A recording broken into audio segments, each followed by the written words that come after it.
तो आगे जो है हम जॉन किट्स को देखते हैं, जिसके द्वारा ओड टू ऑटम आपका लिखा गया है। बता दें कि एक आपको रोमांटिक पोइट राइटर थे।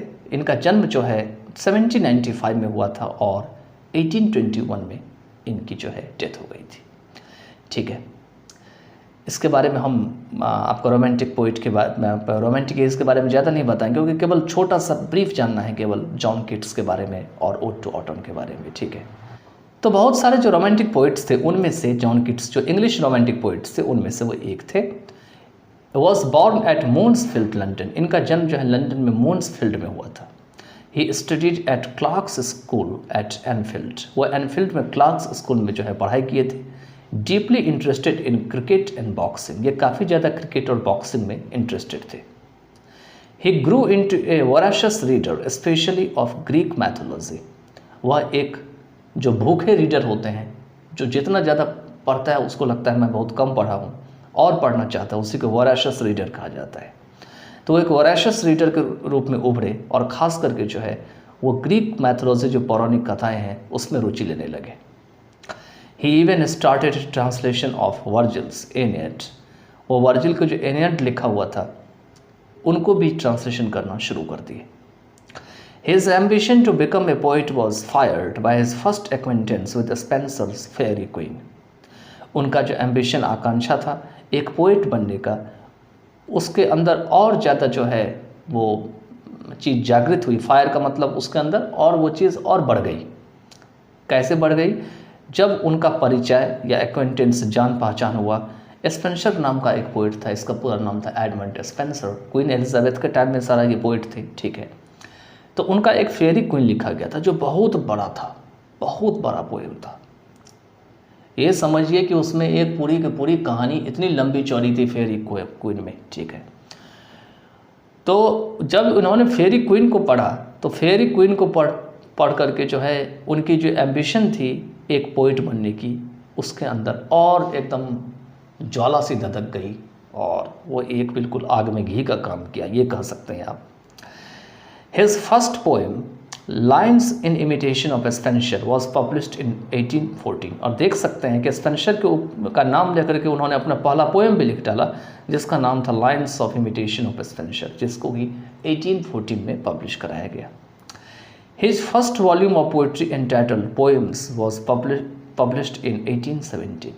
उनका जो पहला जो वॉल्यूम था पोइट्री का जिसका नाम पोएम्स था, मैंने बताया था आपको वॉल्यूम में जो क्या होता है बहुत सारे पोएम होते हैं, उन्हें 1817 में पब्लिश कराया गया था और यही कलेक्शन में भी होते हैं यही चीज़। ठीक है, इसके बाद नेक्स्ट है his poem Endymion was well appreciated by Wordsworth. Wordsworth जो है उसी टाइम के एक राइटर थे आपके, विलियम वर्ड्सवर्थ। उनके द्वारा जो है उनका जो एंडिमियन लिखा गया था उन्होंने इनकी खूब प्रशंसा करी।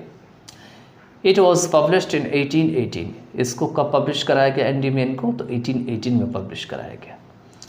His odes on indolence, on a Grecian urn, to Psyche, to a nightingale, on melancholy, ठीक है, and ode to autumn made him a great romantic poet of English literature।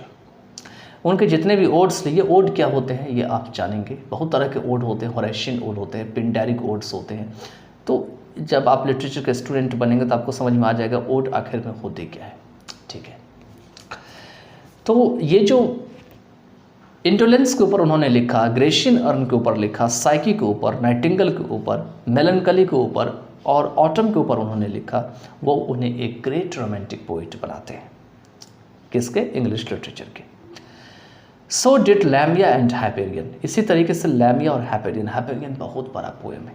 ठीक है, he died of tuberculosis in 1821 at the age of 26। कहते हैं केवल 26 की उम्र में उन्हें टीबी हो गया था, टीबी की बीमारी हो गई थी, जिसके कारण से 1821 में जो है वो मर गए थे। और कितने दुख की बात है, बहुत कम उम्र में ये मर गए थे। अगर सोचिए अगर ये 50, 60, 70 ईयर्स ओल्ड जिंदा रहते तब इंग्लिश लैंग्वेज का क्या करामत करते और इंग्लिश लिटरेचर कहाँ से कहाँ उसको ये पहुँचा देते। ठीक है, केवल 26 ईयर्स की उम्र में इतनी बड़ी अच्छी राइटिंग करना ये अपने आप में बहुत बहुत बड़ी क्रिएटिविटी को शो करता है। ठीक है, लेकिन यहाँ पे आगे कहते हैं but within this short span of time he was able to achieve greatness, लेकिन केवल इतनी ही छोटी जिंदगी में वो अपने ग्रेटनेस को हासिल करने में मतलब कामयाब थे, नाकामयाब नहीं हुए। मतलब जो चीज़ आदमी 50 ईयर्स 40 ईयर्स से प्राप्त करता है उसको उन्होंने 25-26 ईयर्स में प्राप्त कर डाली, और इंग्लिश लिटरेचर में तो बहुत ही अच्छा जगह बना लिया। अगर आप कहीं भी जाएंगे तो जॉन किट्स तो आपके सिलेबस में रहना ही रहना है, अगर आप इंग्लिश लिटरेचर के स्टूडेंट हैं तो, या अगर इंग्लिश लैंग्वेज और इंग्लिश लिटरेचर के बारे में जानना चाहते हैं तो जॉन किट्स को आप स्किप नहीं कर सकते। इसी कारण से जॉन किट्स ने अपना एक स्थान बना लिया। ठीक है, his poems and letters have depth beneath their beauty and reflect his awareness of the pains and sufferings of life. उनकी जो पोएम्स और लेटर्स है उनका एक गहरा जो चीज़ है वो क्या है, वो ब्यूटी के अंदर दिखाई पड़ती है। मतलब ब्यूटी के, ऐसा लगता है ब्यूटी जो है उसके नीचे में उनका जो है जन्म हुआ है, और उनकी अपनी जो अवेयरनेस है, चेतना है, पेन्स और सफरिंग, जो दुख और दर्द है जिंदगी की, जो सफरिंग है, उसके ऊपर वो प्रकाश डालते हैं। मतलब उनके लिए to him a thing of beauty is joy forever and beauty is truth, truth beauty. मतलब उनके लिए जो है ब्यूटी जो है जॉय है हमेशा के लिए, और ब्यूटी जो है वो ट्रुथ है और ट्रुथ ही ब्यूटी है। मतलब जो सुंदरता है वही सत्य है और सत्य ही जो है वो सुंदरता है। ठीक है, बिना सत्य के सुंदर चीज़ों का कोई महत्व नहीं होता है। हमारा शकल बहुत ही सुंदर है लेकिन हम दिन भर झूठ बोलते हैं, दूसरों को लड़वाते हैं, उधर जाते हैं उसकी बातें उसको कह देते हैं, उसकी बातें उसको कह देते हैं। तो इनके नज़र में इनका कहना यह है कि ब्यूटी का वहाँ कोई अर्थ नहीं है, क्योंकि सत्य तो दूर हो गया हमारे अंदर से, तो ऐसे सुंदर लेकर के क्या फ़ायदा है। सुंदर कहने का मतलब इनका यह है कि सुंदर वही है जिनके अंदर में ट्रुथ है, जिनके अंदर में सत्य बैठा हुआ है। जो व्यक्ति असत्यवादी है, जो दिन भर में झूठ बोलते रहते हैं, भले उनका चेहरा बहुत ही सुंदर क्यों ना हो, लेकिन ऐसा ब्यूटी कोई काम करेंगे। ठीक है, अब चलते हैं थोड़ा सा, इन्होंने ओ टू ऑटम के ऊपर बताया है। तो ओ टू ऑटम में इन्होंने बताया है, किट्स जो है डिस्क्राइब करते हैं beauty and characteristic spirit of autumn in A series of memorable pictures exhibiting the principle of beauty in nature. ये क्या करते हैं कि जो ऑटम की जो एक अद्भुत जो स्पिरिट होती है और सुंदरता होते हैं उसका वर्णन करते हैं, और ये एक श्रृंखला में करते हैं, एक के बाद एक में करते हैं, जिसमें वो मेमोरेबल पिक्चर जो उनकी यादगारी पिक्चर होते हैं उसको इसमें डालते हैं। आपका जो पोएम होता है exhibiting the principles of beauty in nature, nature में आखिर में रूप जो है, सौंदर्य जो है, उसका क्या सिद्धांत है, नेचर किस तरीके से अपने को चलाता है, उसको वो दिखाते रहते हैं। एग्जिबिट का मतलब है वह दिखाना। तो चलिए फिर से एक बार शॉर्ट में जो है हम इसको बता देते हैं समरी में, ताकि आपके ब्रेन में और अच्छे से बैठ जाए। तो जॉन किट्स जो है इनका जन्म 1795 में हुआ था और डेथ 1821 में हुई थी। 26 ईयर्स ओल्ड में इनका डेथ हो गया था। ये इंग्लिश रोमांटिक पोइट्स के जो है बहुत सारे जो ग्रेटेस्ट जो पोइट्स थे उनमें से एक थे। लंदन में मून्सफील्ड में इनका जन्म हुआ था। क्लार्क्स स्कूल जो एनफील्ड है उसमें उन्होंने अपनी पढ़ाई करी थी, और काफ़ी ज़्यादा जो है क्रिकेट और बॉक्सिंग से जो है ये में इंटरेस्टेड थे। वह एक वोराशियस रीडर के रूप में खास करके ग्रीक मैथोलॉजी में जो है उनका इंटरेस्ट बहुत ज़्यादा था। उन्होंने जो है वर्जिल्स की एनियड की ट्रांसलेशन भी करना शुरू कर दिया। उनकी आकांक्षा थी कि एक हम पोइट बने, और ये आकांक्षा उनकी और ज़्यादा बढ़ गई जब उनका पहली बार जो है परिचय हुआ स्पेंसर की फेरी क्वीन से। उनकी पहली पोएम जो है lines in imitation of Spencer है, जो 1814 में जो है पब्लिश हुई थी।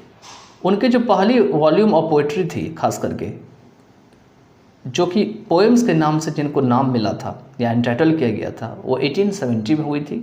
1817 में उनकी जो पोएम एंटीबियन है उनको काफ़ी ज़्यादा वर्ड्सवर्थ के द्वारा प्रशंसा किया गया, और इसे 1818 में प्रकाशित किया गया। ठीक है, उनके जो ओड्स हैं जैसे on indolence, on a Grecian urn to Psyche, to a nightingale, on melancholy और ओड टू ऑटम है, वो एक बहुत ही महान ग्रेट रोमांटिक पोइट बनाते हैं, लिटरेचर के बनाते हैं। इसी तरीके से लेमिया और उनका हैपेरियन भी इसी तरह का है। वो टीवी के कारण 26 ईयर्स की एज में 1821 में मर जाते हैं।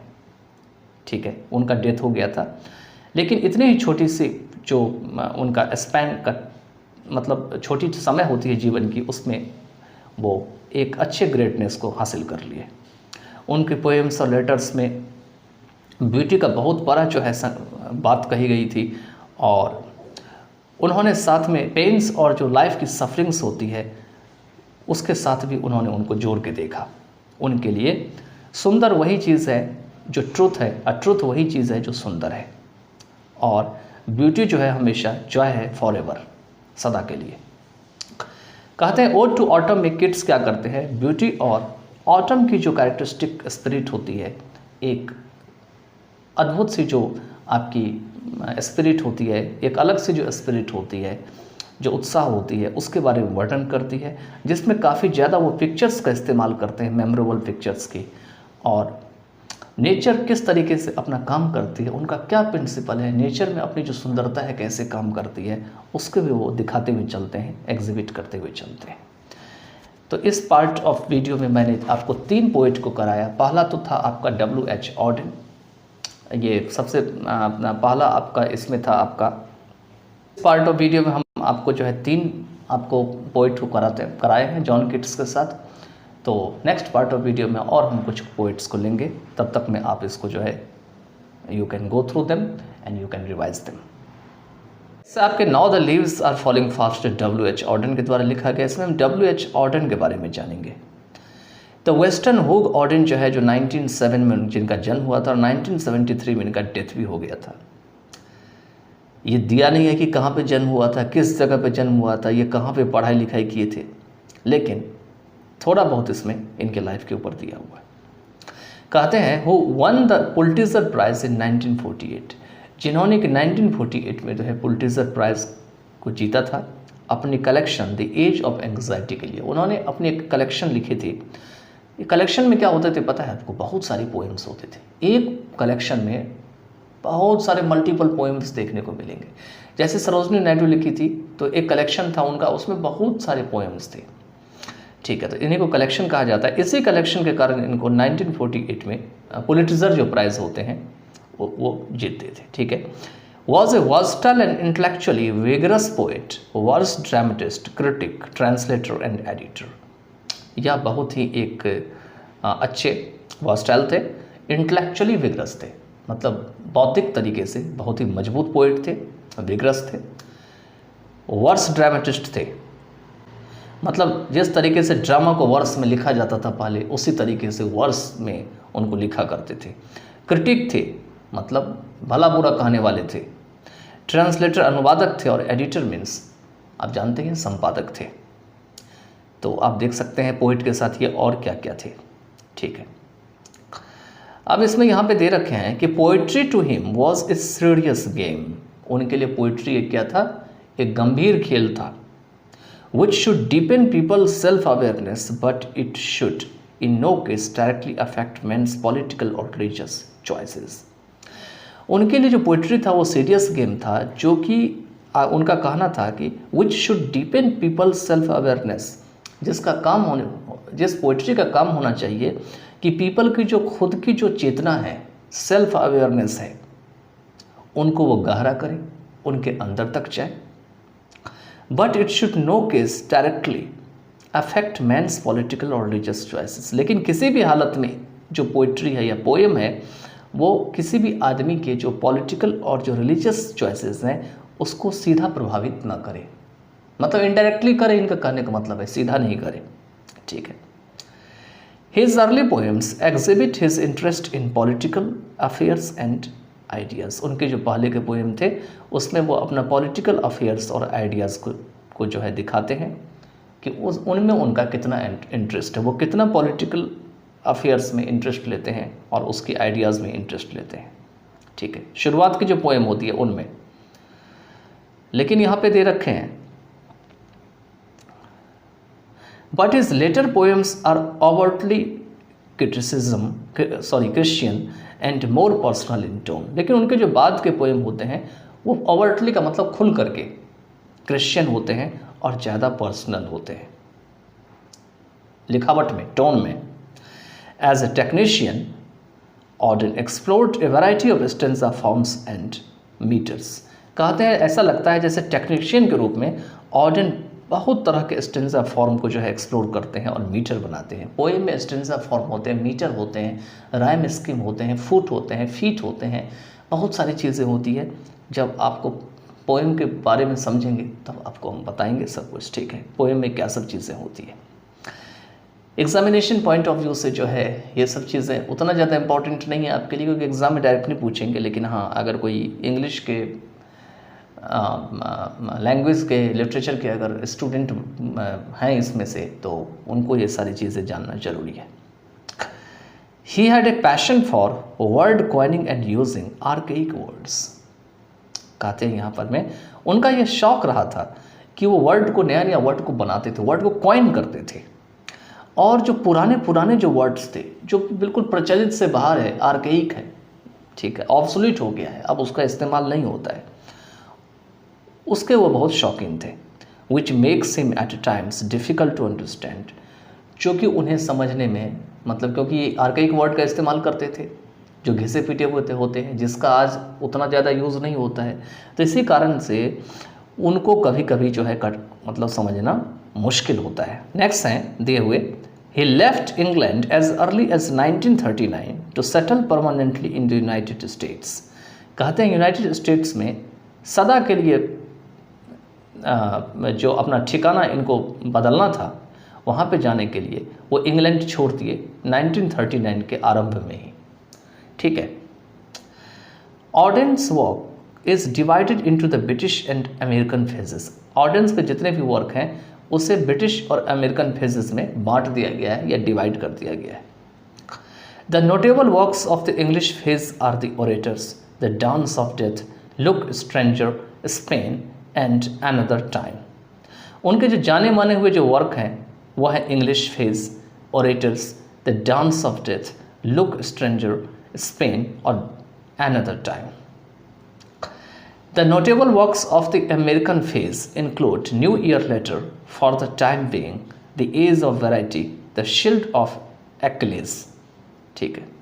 उनके जो जाने माने वर्क्स हैं अमेरिकन फेज के, उसमें शामिल है आपके New Year letter, for the time being, age of anxiety, the shield of Achilles. ये उनके जो है आपके अमेरिकन फेज के सारे के सारे जो है वो राइटिंग है।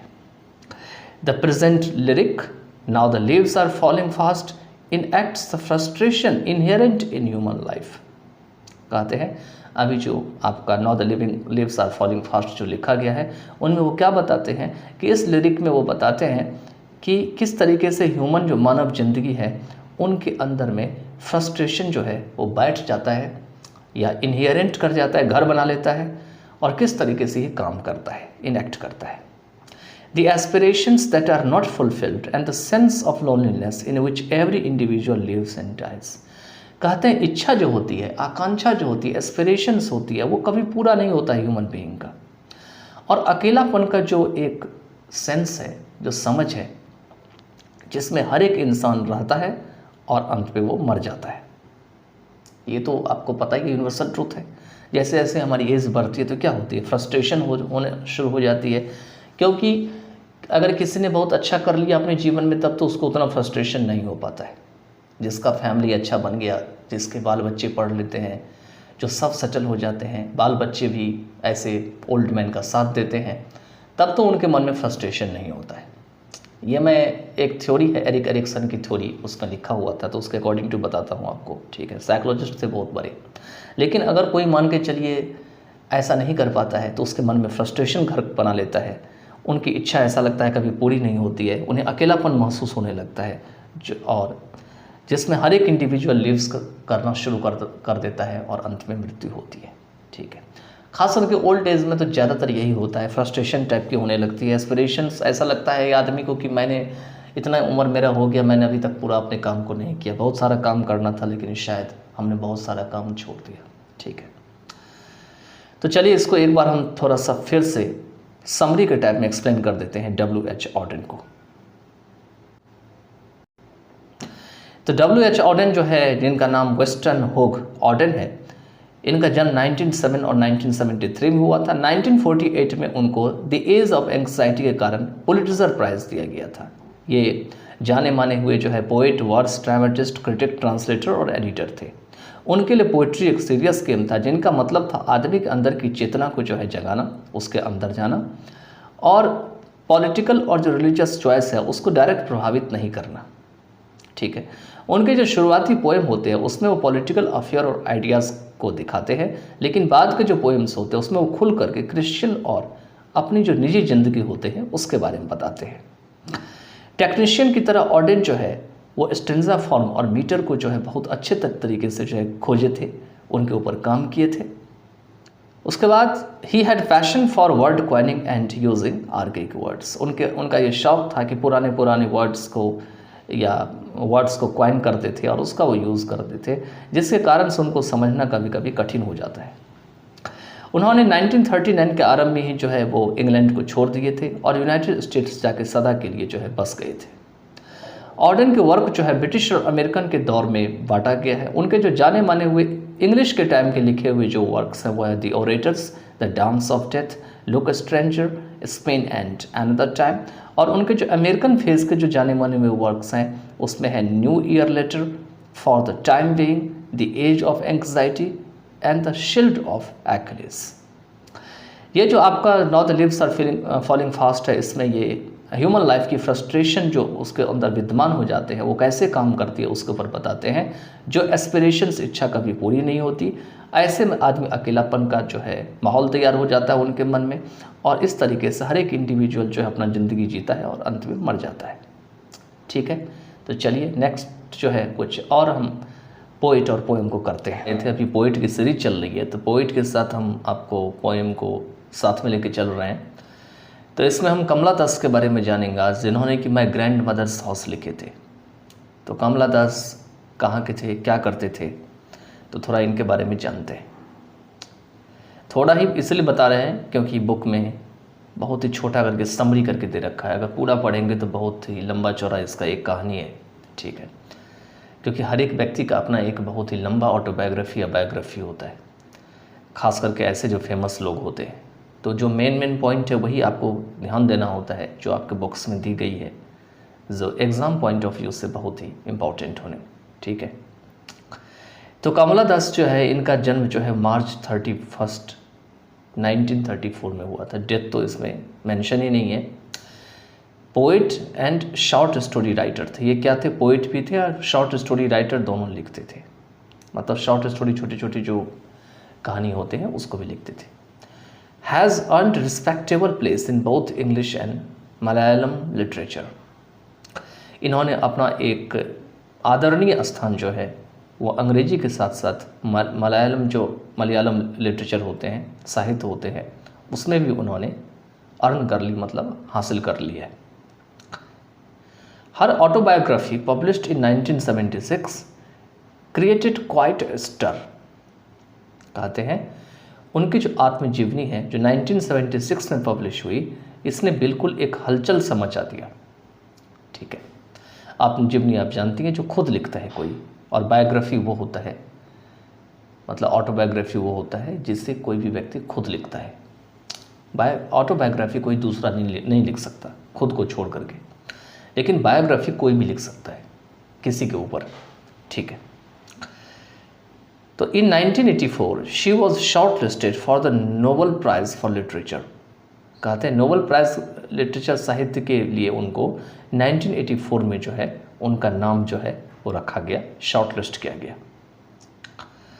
हर important volumes of verse in English include summer in Kolkata 1963, sirens 1964, the descendants 1967, the old play house and other poems 1973, the Anamalai poems 1985, only saints no how to sing 1996 and yes अल्लाह 2001। ये सारे इनके इम्पॉर्टेंट वर्क हैं जो इसमें दिए गए हैं।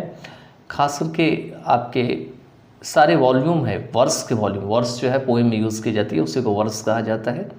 ठीक है, इसमें से आपका समर इन कोलकाता 1963 का आया हुआ है, साइरेंस 1964 में, डिसेंडेंट्स 1967 में, the old play house and other poems 1973 में, द अनामाताल पोएम्स जो है 1985 में, और only saint knows how to sing 1996 में, एंड यस अल्लाह जो है ये आपका 2001 में आया है। उसके बाद नेक्स्ट दिए हुए है इसमें, Kamala Das poetry is primarily autobiographical and her theme is love of a lonely heart, love with never ending passion, lust, greed and hunger that never सैशिएट।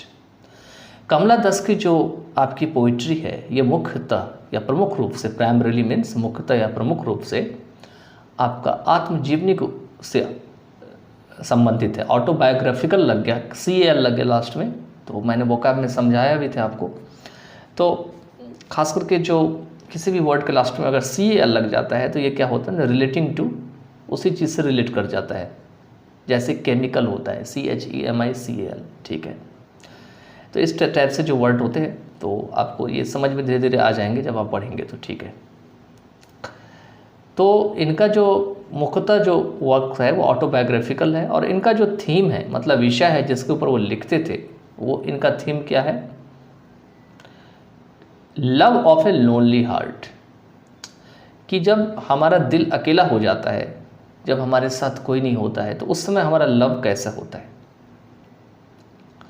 Love with never ending passion, पहली बात तो ये love of a lonely heart की बात करते हैं अपनी theme में जब ये लिखते हैं। तो दूसरा बात ये करते हैं love with never ending passion, मतलब लव एक ऐसा है जो कभी ना ख़त्म होने वाला हमारा पैशन है, शौक है, ठीक है। लस्ट है, लस्ट मतलब जानते ही आप, ग्रीड और हंगर है, ठीक है। लस्ट का मीनिंग होता है अट्रैक्शन होना किसी के प्रति, और उसके साथ आपको कॉन्ग्रेजुएट होने की कोशिश करना, उसके साथ मिलने की कोशिश करना, मेल फीमेल की तरफ हो या फीमेल मेल की तरफ, उसको लस्ट कहा जाता है। ग्रीड मतलब लालच होते हैं, और हंगर तो जानते ही हैं। दैट नेवर सैशिएट, इन्होंने लिख भी दिया आगे खुल करके कि ये ऐसी चीज़ होती है ना जो कि कभी संतुष्टि नहीं होती। मतलब अब मैं इसको क्या एक्सप्लेन करूं, आप सब तो जानते ही होंगे, लेकिन फिर भी मैं थोड़ा सा हल्का सा एक्सप्लेन कर देता हूं। इनका कहना यह है कि जो हमारा जो लव है इसके ऊपर कोई बाउंड्री नहीं है। नेवर सैशिएट का मतलब क्या है, इससे कभी संतुष्टि नहीं मिलती है, इसलिए नेवर सैशिएट लिखा हुआ है, SATIAT। कई बार जो मेल होते हैं, फीमेल होते हैं, ये सोचते हैं इस चीज़ को कि अगर हम लस्ट को प्राप्त कर लेंगे, ग्रीड या हंगर को लव के साथ प्राप्त कर लेंगे, तो शायद हमारा ये चीज़, हमारा ये जो मनोकामना है, हमारा जो ये मन में लालसा है, ये समाप्त हो जाएगी। लेकिन यहाँ पे कमला दास ये कहते हैं कि नहीं, लव जो है वो कभी न समाप्त होने वाली चीज़ है। आप जितना इसको करेंगे उतना आपका जो है वो, और आपका जो इस चीज़ के ऊपर आपका ध्यान जाएगा, और ये कभी समाप्त होने का, संतुष्ट होने का नाम नहीं लेता है। तो इस तरीके से इन्होंने जो है लव को जो है थोड़ा सा डिफाइन किया, जो लोनली हार्ट वाला लव है, जिसमें कि आदमी अकेला रहता है, अकेला ऐसा लगता है जैसे अकेला एक तरफा प्रेम कर रहा हो, ठीक है।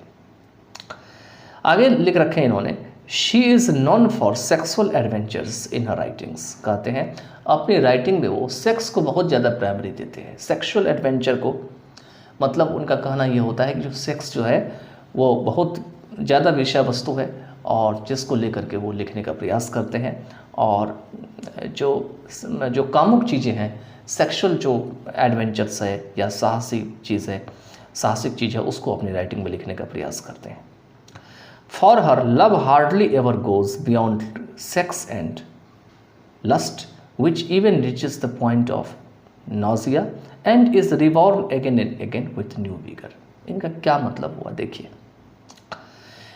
यहाँ पर यह बताते हैं कि उनके लिए, क्योंकि अगर देखें फॉर हर, अगर उनकी बात करें यहाँ पर में, तो love ever goes beyond sex and lust, मतलब मुश्किल से ही ऐसा होता है कि लव कभी सेक्स और लस्ट की बाउंड्री को पार करता है। मतलब लव और लस्ट और सेक्स की बाउंड्री इतना बड़ा है कि उसको लव पार नहीं कर सकता। इनका कहने का मतलब यही है, हार्डली मतलब मुश्किल से, मतलब इंसान जब उसके अंदर जाता है तो वहाँ से उनका बाउंड्री उतना, उनका दायरा इतना लंबा है कि उससे बाहर होना जो है मुश्किल हो जाता है। Which even reaches the point of nausea, इन्होंने बहुत बड़ी बात लिख दी है। अगर हम इसको पूरा एक्सप्लेन करेंगे तो बहुत लंबा हो जाएगा वीडियो, लेकिन मैं इसको थोड़ा शॉर्ट में लिख रहा हूँ, सॉरी बता रहा हूँ आपको। And it is reborn again and again with new vigour. अब यहाँ पे जो नौसिया है, इस नौसिया को बहुत तरीके से प्रोनाउंस किया जाता है। नौजिया बोला जाता है, नौसा बोला जाता है, नौजा बोला जाता है। तो आप नौसिया अगर प्रोनाउंस करते हैं तो कोई बात नहीं। अब इस नौसिया की यहाँ पे मीनिंग अलग है। यही मीनिंग इस सेंटेंस के मीनिंग को डिफाइन करके एक ब्रॉड मीनिंग दे रहा है। नौसिया का वैसे मतलब होता है हमारे मन, मतलब वोमिट आने का मन करता है, उल्टी आने का मन करता है और हमें अच्छा सा नहीं लगता है, मछली सा लगता है, तो उसको नौसिया कहा जाता है। लेकिन यहाँ पे नौसिया का वो मतलब नहीं है। यहाँ नौसिया का मतलब है एक्सट्रीम डिस्ट्रेस। क्या है, मैं लिख देता हूँ। एक्सट्रीम डिस्ट्रेस मतलब काफ़ी ज़्यादा, एक्सट्रीम डिस्ट्रेस, ठीक है। डिस्ट्रेस तो आप जानते ही हैं, काफ़ी ज़्यादा आपको परेशानी होना, काफ़ी ज़्यादा आपको, आपका जो रुचि है, इंटरेस्ट है, उससे बाहर हो जाना, काफ़ी ज़्यादा ये आपको तकलीफ में लाना, तो इसको कहा जाता है एक्सट्रीम डिस्ट्रेस। ये तो समझ गए होंगे आपको, ठीक है। अब यहाँ पर मैं इसका जो, इसको एक्सप्लेनेशन करते हैं तो क्या मीनिंग है। देखिए, इनका कहना यह है कि लव की जो, लस्ट की जो, ये लस्ट और सेक्स की जो बाउंड्री है वो इतना ज़्यादा लंबा चौड़ा है, क्योंकि लव क्या जन्म, किस चीज़ को जन्म देती है, सेक्स और लस्ट को, और इसका दायरा इतना लंबा है आपका सेक्स और लस्ट का कि इससे मुश्किल है कोई बाहर निकल पाता है। इसलिए दे रखा है love hardly ever goes beyond sex and lust, ठीक है। Which even reaches the point of nausea, मैंने नौसिया का मीनिंग अभी बता दिया था। क्या होता है पता है आपको, कि जब भी कोई मनुष्य, जब भी कोई स्त्री या पुरुष, जब भी कोई मेल या फीमेल जब लव करता है, तो लव करते करते करते वो लव में इतना डूब जाता है कि वो सेक्स की और लस्ट में डूब जाता है। और सेक्स और लस्ट में डूबने के बाद एक ऐसा पॉइंट आता है उसके लाइफ में जब लगता है कि यार हमने बहुत ख़राब काम किया है। यही बात यहाँ पे नौसिया है, ये वही चीज़ ये नौसिया है। ये पॉइंट ऑफ नौसिया तक पहुँच जाता है, अब हमें ऐसा नहीं करना चाहिए, नहीं कल से ये काम नहीं करेंगे, परसों से, टुमारो से ये काम नहीं करेंगे, अब हम लाइफ में ये काम छोड़ देंगे। लेकिन यहाँ पे कमला दास कह रही है, लेकिन दोबारा क्या होता है, देखिए यहाँ पर मैं यही समझने की बात है। लेकिन यहाँ पर मैं दोबारा कह रही है कि and is reborn again and again with vigour, लेकिन यहाँ तक जाने के बाद भी उसकी फिर से जन्म हो जाती है, बार बार उस चीज़ का जन्म होता है एक नई ताकत के साथ। लेकिन वो चीज़ क्या होती है कि वापस से आपके दिमाग में लौट जाती है, हमारे दिमाग में लौट जाती है। और इस तरीके से कमला दास कहते हैं कि लव जो है ये सेक्स और लस्ट की बाउंड्री से बाहर नहीं निकल पाता है, ठीक है। ये तो कमला दास का अपना मोटिव है। चलिए आगे हम बताते हैं आपको। Kamala Das reveals a commendable mastery of phrase and control over rhythm. Kamala Das क्या करते हैं, एक प्रशंसनीय, कमेंडेबल मतलब जो प्रशंसा के योग्य होते हैं, कमेंडेबल जो फ्रेज के ऊपर जो महारत है या मास्टरी है उसको उजागर करते हैं, रिवील्स करते हैं, और रिदम के ऊपर कंट्रोल करते हैं, कंट्रोल ओवर रिदम, ठीक है।